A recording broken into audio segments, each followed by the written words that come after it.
Olá, gente. Estamos sim mais uma semana reunidos aqui em Brasília para prosseguirmos nos ensinamentos do livro Mestre de Amor, livro de Joana de Ângeles, ditado pelo Divaldo Franco. Hoje introduzindo o capítulo de número 22, denominado Fenômeno e Doutrina. Olha que belo.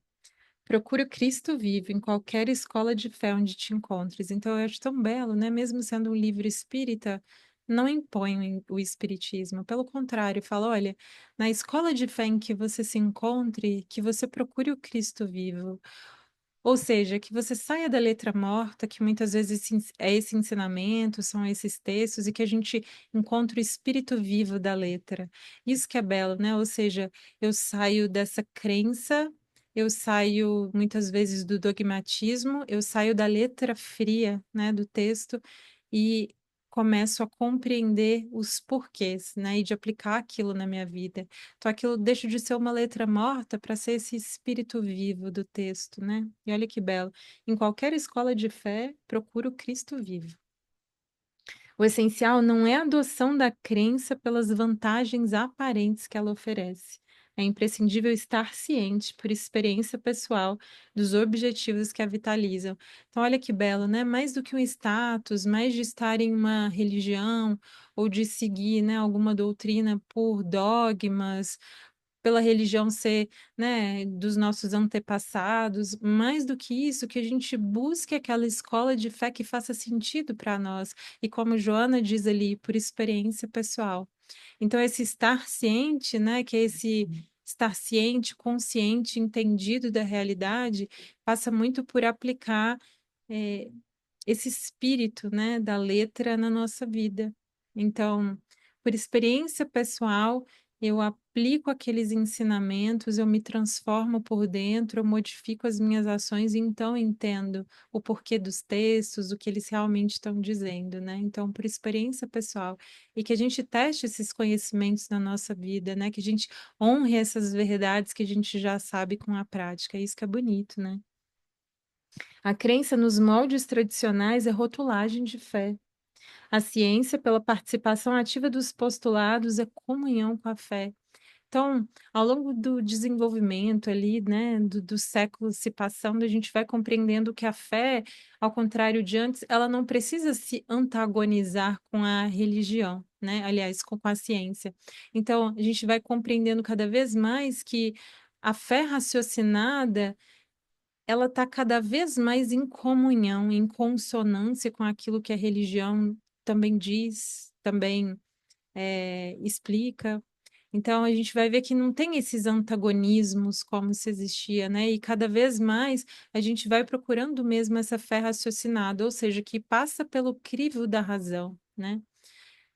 Ou seja, eu não aparto aquilo que eu conheço da ciência, eu não aparto aquilo que os cientistas entendem sobre o mundo, compreendem sobre o mundo. Não, eu abraço aquilo porque sei que existem leis universais sendo aplicadas ali, também na ciência como na religião. Então, sendo tudo uno, sendo tudo único, estão todos falando em uma mesma linguagem, muitas vezes de formas distintas, mas é a mesma coisa, né? Por isso é necessário demandar o fulcro do pensamento acolhedor da crença para cientificar-se da sua legitimidade. Então, olha que bonito, né? É necessário que a gente tenha mesmo esse espírito investigativo, tão falado também no espiritismo, dessa fé raciocinada. Ou seja, é, eu não só creio naquilo, né? Que é o que ela vai comentar que no crente desse sentido, daquele que apenas crê, que fica ali na superficialidade, né? Que é o primeiro sinal da dificuldade, aquela crença, aquele raciocínio, aquele pensamento, aquele ensinamento que não foi integrado dentro de nós, que não passou ali pelas forjas da prova da vida invariavelmente vai nos levar muitas vezes para fugas, para até para uma desistência mesmo, porque não está forjado na realidade, né? O crente é apenas um observador inoperante, o ciente é um realizador ativo. Então, o crente é aquele que observa, que vê palestras, mas que aquilo não é integrado dentro de si. Então, ele está ali superficialmente, apenas crê naquela doutrina, e por também crer muito superficialmente, é muito inseguro. né? Acredita que ao entrar em contato com conhecimentos diferentes, divergentes, quer ser o dono da verdade, né? Porque muitas vezes aquilo não passou pelo crivo da razão, então tem ali um certo receio do debate, né? O crente é apenas um observador inoperante. O ciente é um realizador ativo e muitas vezes também não fica no debate. Compreende, né? Compreende muitas vezes o entendimento do outro, que é distinto, e que, mesmo sendo distinto, não apaga o que a gente sabe, aquilo que a gente acredita. Pelo contrário, entende a forma de ver do outro, muitas vezes. é, não concorda totalmente, mas dá o direito ao outro de pensar sobre aquilo e também dá o direito de entender que muitas vezes por detrás daquilo que ele pensa há muita verdade ali por trás, talvez não integral, mas alguns pontos de verdade, assim como nós também pode acontecer, né? Então, não se preocupa tanto em ser o dono da verdade. Entra, é, conhece coisas distintas, entra em contato com outras doutrinas sem, sem se perder, porque entende que ali tudo tem um porquê, tem uma razão, tem algo que, inclusive, é, fala uma linguagem comum. A gente vai vendo cada vez mais, estudando várias religiões, várias doutrinas, né, o pensamento oriental como um todo, a gente vai vendo que há verdades que elas se solidificam, que elas são, mesmo que distintas um pouquinho, elas estão em várias religiões, em várias correntes, né, filosóficas, doutrinárias. A gente vai vendo que a verdade, sendo a verdade, ela está contida ali em muitas religiões, em muitos dogmas, em muitas doutrinas ali, né? O primeiro produz para fora, guarda a compostura da face, liga-se às fórmulas, entusiasma-se com as exposições, colabora com migalhas, presta satisfações, agrada. Então, se você fica ali na superficialidade, que ela define como sendo esse crente, produz para fora, né? Não interioriza, não ganha essa riqueza de reino interior, como diria Teresa d'Ávila, né? Essa fortaleza interior. Não, fica muito ali para fora, para o exterior. E por estar muito voltada para o exterior, presta satisfações demais, agrada. E Emmanuel tem uma mensagem muito bonita do O Problema de Agradar, que, se não me engano, é do livro O Caminho, Verdade e Vida. Ele fala isso, né? A pessoa que ela está consciente do porquê ela faz, naquilo que ela acredita, quais são os seus valores, ela ela não sente essa necessidade de agradar, ou sente cada vez menos essa necessidade de agradar, de concordar com todo mundo, de fazer o que todo mundo faz. Pelo contrário, vai entendendo. Agora é o momento de dizer não, mesmo quando queiram que eu diga sim. Isso daqui, mesmo que todo mundo faça dessa forma, eu sei que essa forma não é melhor, então, portanto, mesmo que todo mundo faça, eu vou por esse caminho, eu faço de determinada forma, eu escolho de outros modos. Então, olha que interessante, né? O segundo realiza por dentro.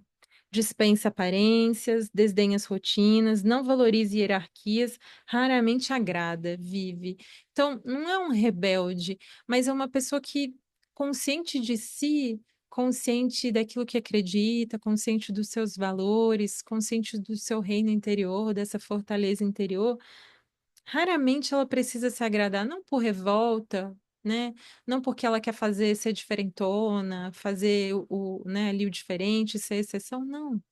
Mas porque ao entender qual é o seu caminho, sabe dizer sim quando é momento de dizer sim, sabe dizer não quando é momento de dizer não, né? Então, raramente agrada, vive.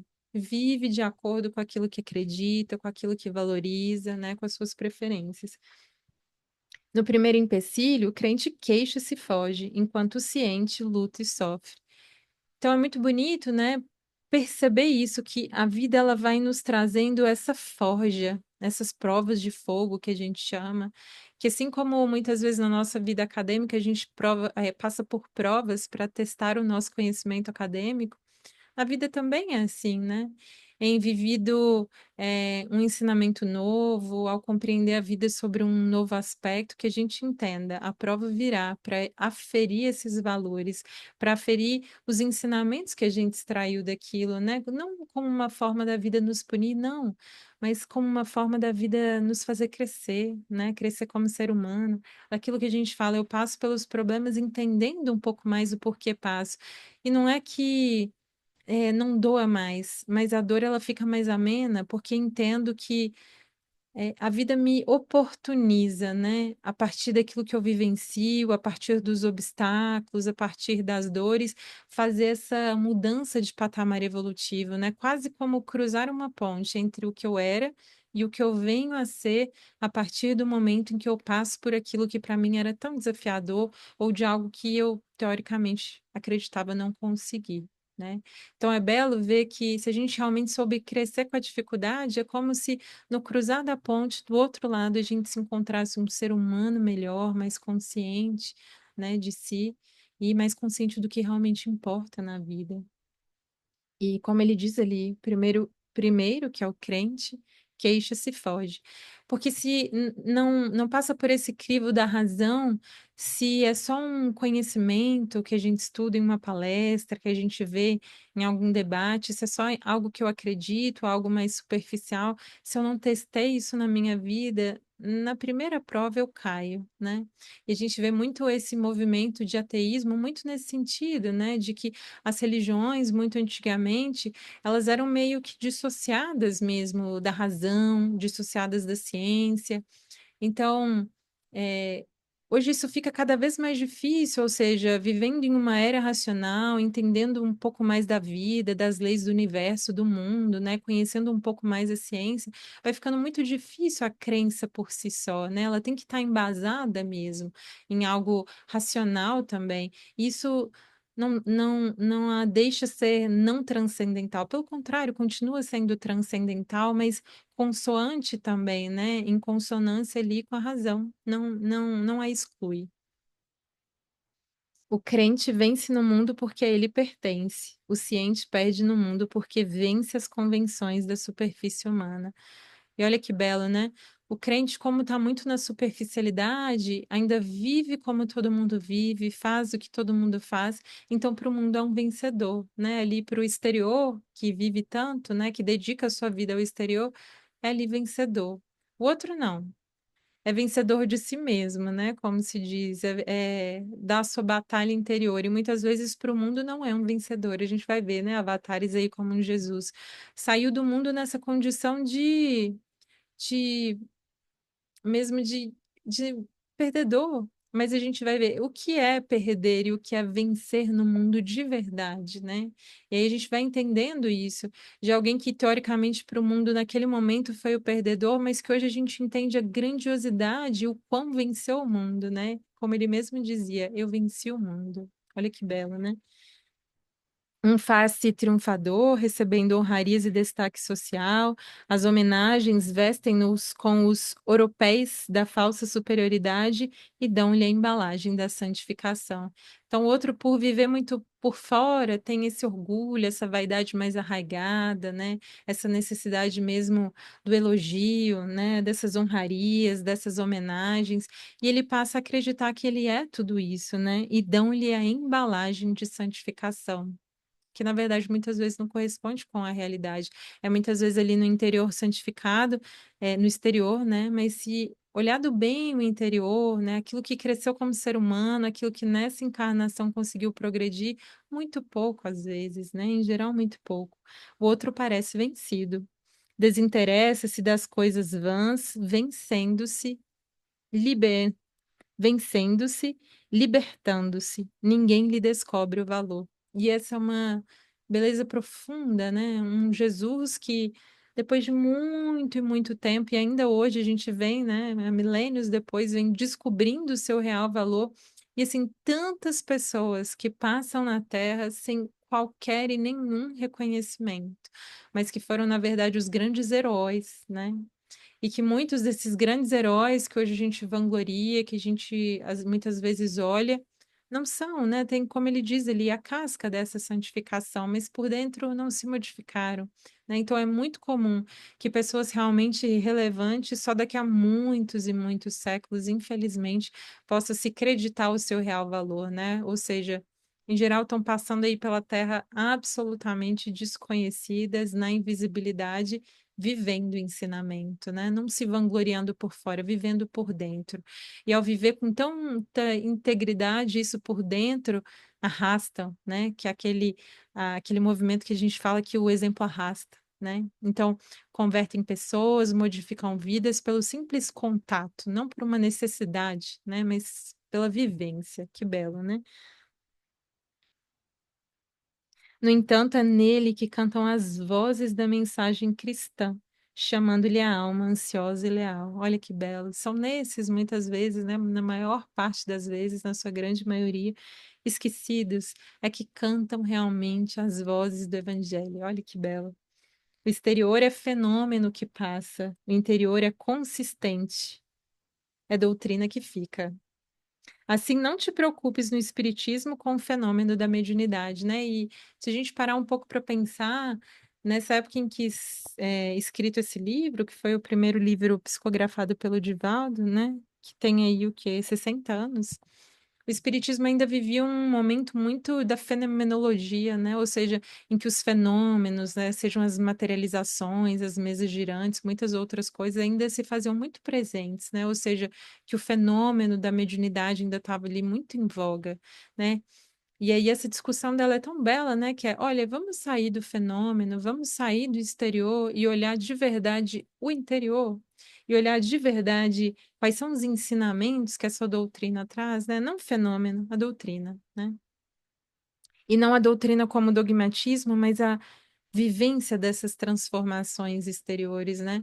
Porque o fenômeno ele foi importante, né, para criar mesmo essa curiosidade, muitas vezes, para de algum modo despertar ali no espírito geral das pessoas isso de que a vida continua. De que a reencarnação está aí, que é um dos grandes méritos aí que eu considero do espiritismo, que foi um pouco publicizar um pouco mais essa ideia reencarnacionista que tantas outras doutrinas antes e agora também, né, dizem no mesmo sentido, mas sair do fenômeno, né, e entender o que que então o meu espírito imortal quer? O que que eu, como espírito imortal que sou, devo valorizar agora? O que que realmente importa para mim? Que não vou morrer, né? Que estou nessa vida e que permanecerá e por tantas outras, né? Até que eu realmente aprenda, evolua, extraia a essência da vida, viva de acordo com aquilo que eu sou, né? Que a minha essência pede. Em todas as épocas da humanidade, as vozes falaram de maneira inteligível e sábia, mas não se tem notícia de que os intermediários dessas vozes se entregaram desinteressadamente ao mistério da própria elevação e da assistência fraterna aos demais. Uns fugiam do mundo como se fossem bem-aventurados, silenciando a palavra, eram chamados santos. Então, olha que bela, né? Ela comunicando assim: olha. O fenômeno da mediunidade, a reencarnação, ela sempre houve, sempre existiu, né? Essa ideia também, ela sempre foi propagada, às vezes de uma forma muito mais restrita, hoje de uma forma mais publicizada, né? E é o que ela fala, por exemplo, os santos seriam quem? Esses que, de forma muito restrita, a vivenciavam já naquela época, né? Outros encastelavam-se no privilégio que a se atribuíam e enlouqueciam, tomados pelas forças sedutoras da presunção, eram conhecidos como magos, né? Então, esses magos que também, ao entender essa comunicabilidade, ao entender essa mediunidade, muitas vezes se desvirtuavam, se consideravam privilegiados, e por conta desse se sentir superior, desse ar de superioridade, então se perdiam, né? E muitas vezes todo esse conhecimento era deturpado ou utilizado para outras finalidades que não o bem, que não a justiça, né? Somente alguns porfiaram até a morte, abafando as vozes ao crepitar das chamas que os consumiram. Nas fogueiras tormentosas foram os mártires. Então, aqueles que foram até o fim, né? Que entenderam a mensagem do Cristo, que a vivenciaram, que não negaram, né, os seus ensinamentos, que não negaram a mediunidade, foram os mártires. Muitos deles queimados ali na fogueira, né? Tamanha perseguição que existia em épocas aí anteriores. Alguns corações que hoje buscam as sessões do espiritismo prático identificam os espíritos, beneficiam-se e passam, iludindo-se quanto ao porto final.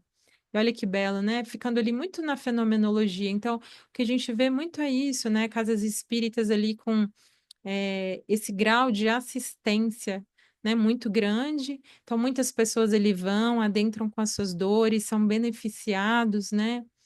E muitas vezes não entendem de verdade qual é o objetivo final, qual é a síntese a ser feita, né? Então, ficam ali muito no fenômeno ou muito ali no crer, mas sem aplicar isso de fato à nossa vida, né? E gerar essa transformação interior. Muitas vezes é isso, vão muitas vezes doentes, vão muitas vezes psicologicamente, mentalmente afetados, emocionalmente ali conturbados, melhoram após, né, alguns passes, após algumas palestras, mas não se cria isso dessa reforma íntima, né? Que para mim é o objetivo final, essa reforma íntima, disso de eu olhar internamente dentro de mim, ver os pontos sombrios que ainda residem, ver os pontos a serem melhorados, também observar as minhas virtudes que querem vir à tona e construir, né, no meio de tudo isso, de toda essa mescla, fazer essa reforma mesmo interior do que deve permanecer,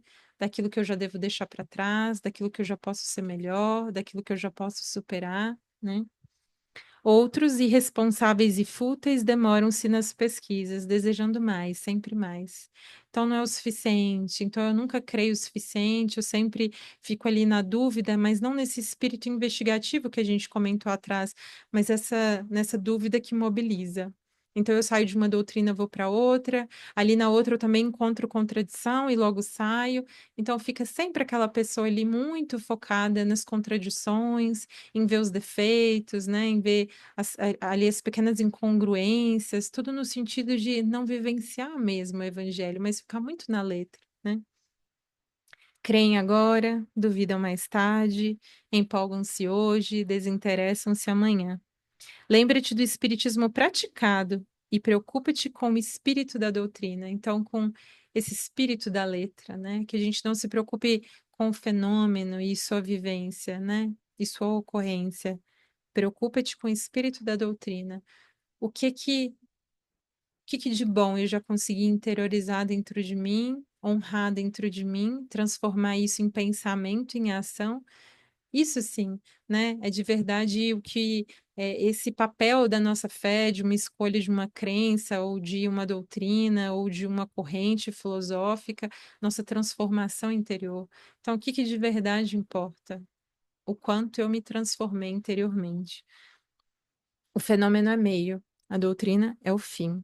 O fenômeno é informe, a doutrina é esclarecimento. O fenômeno chama, a doutrina conduz. Então, é verdade, né? O fenômeno trouxe muita gente, mas o que que vai permanecer e conduzir essa pessoa? A doutrina, né? Esse entender profundo da vida e essa aplicação por experiência pessoal na vida. O fenômeno é instrumento da doutrina. A doutrina é a vida do fenômeno. O fenômeno sem a doutrina reduz-se a um montoado de informações sem valor. A doutrina sem fenômeno permanece indestrutível como organismo poderoso de esclarecimento e salvação. Olha que interessante, né? Fenômenos por si só, sem essa doutrina, fica muito na superficialidade. Agora, a doutrina existe sim sem o fenômeno. Porque é o que se diz, né? Que se queimem todos os livros, que não se viva mais fenômeno algum, mas a verdade ela está aí e há de aparecer de outra forma, né? Essas mesmas lições, elas vão sendo passadas de geração em geração, né? De tempos em tempos. Por quê? Porque ali contém o germe da verdade, se a verdade vai durar, vai permanecer, porque é a lei natural, né? Então, que se queimem todos os livros, que não exista fenômeno nenhum, mas a doutrina permanece. O fenômeno precedeu a doutrina, e é verdade, ali nos primórdios, né, o que que começou de verdade a pulular, né, ali a crescer cada vez mais esses fenômenos. Então ele precedeu, ele veio antes da doutrina e esta superou. Porque não tem como ficar na superficialidade, né? A superficialidade, o material, né, ele esgota, né? Ele cansa, né? Tem uma hora que não dá mais, que a gente precisa mesmo dessa profundidade. Procura, sim, na doutrina espírita, o Cristo realizador, e ligando-te a ele pela ciência da crença, pela fé raciocinada, né? Prossegue infatigável no teu programa de aperfeiçoamento, esforçando-se pela redenção de todos. Então, que belo. A minha reforma íntima, no final das contas, é para minha transformação interior, para eu me tornar um ser humano melhor. Para quê?